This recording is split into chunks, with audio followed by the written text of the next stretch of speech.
change in the pressure in one part of a fluid is transmitted to other parts. If the pressure of city water is increased at the pumping station by 10 units of pressure, the pressure everywhere in the pipes of the connected system will be increased by 10 units of pressure. Pascal's principle describes how changes in a pressure are transmitted in a fluid. Pascal's principle is employed in a hydraulic press. Fill a U-shaped tube with water and place pistons at each end. Pressure exerted against the left piston will be transmitted throughout the liquid and against the bottom of the right piston.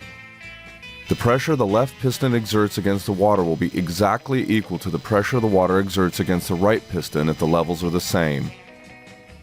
The force exerted on the left piston increases the pressure in the liquid and is transmitted to the right piston. A 1 Newton load on the left piston will support 50 newtons on the right piston. The piston on the left has an area of 1 centimeter squared, and the piston on the right has an area 50 times as great, 50 centimeters squared.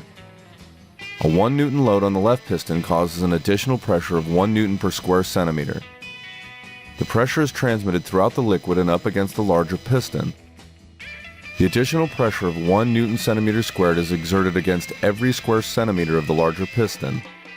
The total extra force exerted on the larger piston is 50 newtons. The larger piston will support a 50 Newton load. This is 50 times load on the smaller piston. We can multiply forces with this device. 1 Newton input, 50 newtons output. By further increasing the area of the larger piston, we can multiply forces to any amount. The increase in force is compensated for by a decrease in distance.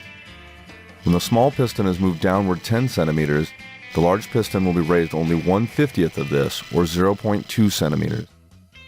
The input force multiplied by the distance it moves is equal to the output force multiplied by the distance it moved.